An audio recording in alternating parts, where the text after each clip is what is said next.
మియాపూర్ వైశాలి నగర్ లో Hydraa DRF rescue operation కొనసాగుతున్నాయి. నిన్న రాత్రి భారీ వర్షానికి రైల్వే అండర్ పాస్ లో వరద ఉప్పొంగింది.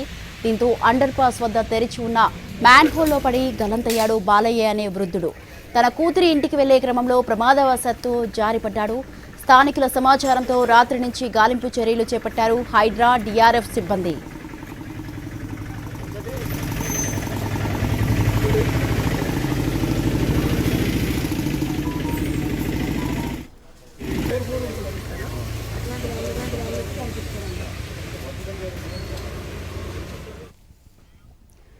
దీనికి సంబంధించి మరింత సమాచారాన్ని అందించడానికి మా ప్రతినిధి ప్రేమ్ మరిన్ని వివరాలు అందిస్తారు. ప్రేమ్.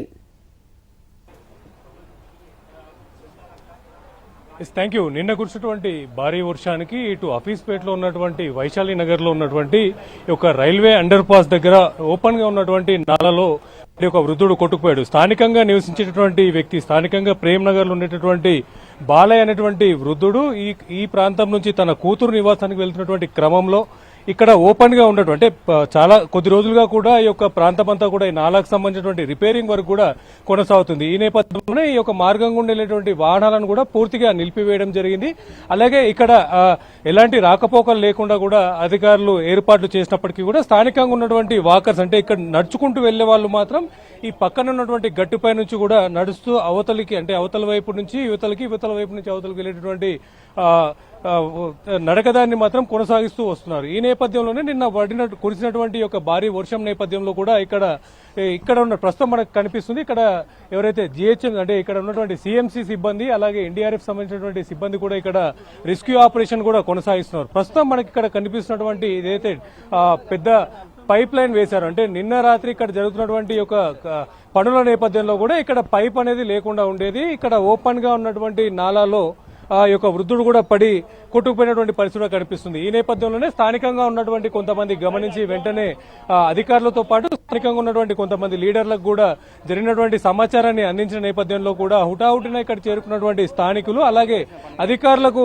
సమాచారం అందించడంతో హైడ్రాకు సంబంధించినటువంటి సిబ్బంది అలాగే డిఆర్ఎఫ్ సంబంధించినటువంటి సిబ్బంది దాంతో పాటుగా కూడా ఇక్కడ ఉన్నటువంటి జిహెచ్ఎంసీ సిబ్బంది అంతా కూడా ఇక్కడ చేరుకొని ఈ యొక్క రెస్క్యూ ఆపరేషన్ కూడా ప్రారంభించారు. సుమారుగా 13 గంటలుగా కూడా ఈ యొక్క రెస్క్యూ ఆపరేషన్ కూడా కొనసాగుతుంది. ముఖ్యంగా ఈ యొక్క రోడ్డును వెడల్పు చేసినటువంటి క్రమంలో ఈ యొక్క కార్యక్రమాన్ని కూడా ప్రారంభించారు. అయినప్పటికీ కూడా ముఖ్యంగా ఎండాకాలం ముగిసే నాటికే ఈ యొక్క పనులను కూడా పూర్తి చేయాల్సినటువంటి అవసరం ఉన్నప్పటికీ కూడా స్థానికంగా ఉన్నటువంటి సిఎంసి అధికారులు మాత్రం ఈ యొక్క పనులను వర్షాకాలం ప్రారంభమైన తర్వాత ఈ పనులను కూడా ప్రారంభించారు. దీనిపై స్థానికంగా ఉన్నటువంటి కొంతమందితో మాట్లాడేటువంటి ప్రయత్నం చేద్దాం. వారి యొక్క స్పందన కూడా తెలుసుకున్నాం. అసలు ఏం జరిగింది నిన్న జరిగినప్పుడు మీరు ఇక్కడే ఉన్నారా? మీ దృష్టికి ఎప్పుడు వచ్చింది? నిన్న ఫస్ట్ 8 గంటలకు వర్షం వచ్చింది. 9 గంటల ప్రాంతంలో ముసలాయన స్లిప్ అయి పడిపోవడం జరిగింది. ఫస్ట్ నేను వచ్చి చూడడం జరిగింది. స్థానికంగా మా కాలనీ గ్రూప్ లో పెట్టినాము, పలానా మనిషి ఎవరైనా మిస్సింగ్ అయితే చెప్పండి అని చెప్పి. అయితే పలానా మనిషి మిస్సింగ్ అయ్యారని చెప్పేసి వాళ్ళ బంధువులు వచ్చారు. అయితే అక్కడ నుంచి మేము చూసాము.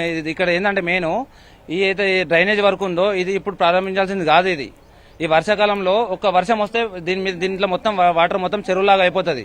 ఇది ఎండాకాలంలో ఎప్పుడు ప్రారంభించాల్సింది. పూర్తిగా అధికారుల నిర్లక్ష్యం ఒకటి. ఇంకోటి మాన్యువల్ ఓపెన్ చేసి పెట్టారు. అది అవసరం లేదు, అసలు ఓపెన్ చేయడం అవసరం లేదు. అది పాత డ్రైనేజ్, ఇది కొత్త డ్రైనేజ్.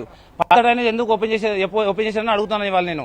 ముఖ్యంగా అంటే స్థానికులు కూడా ఇక్కడ ఉన్నటువంటి పరిస్థితుల నేపథ్యంలో ప్రశ్నిస్తున్నటువంటి పరిస్థితులు కనిపిస్తుంది. అంటే వర్షాకాలం ప్రారంభానికంటే ముందే ఈ యొక్క పనులను కూడా పూర్తి చేయాలి, లేదంటే వర్షాకాలం తర్వాత ఈ యొక్క పనులను కూడా ప్రారంభించాల్సినటువంటి అవసరం ఉన్నప్పటికీ కూడా వర్షాకాల సమయంలో ఈ యొక్క మ్యాన్హోల్ ని ఓపెన్ చేసి ఈ యొక్క నిర్మాణ పనులు చేపట్టినటువంటి కారణంగానే ఈ రోజు బాలైనటువంటి వృద్ధుడు కూడా ఈ యొక్క ప్రమాదంలో చనిపోయినటువంటి పరిస్థితి కూడా నెలకొనని చెప్పి ఆవేదన వ్యక్తం చేసినటువంటి పరిస్థితి కనిపిస్తుంది. స్వాతి.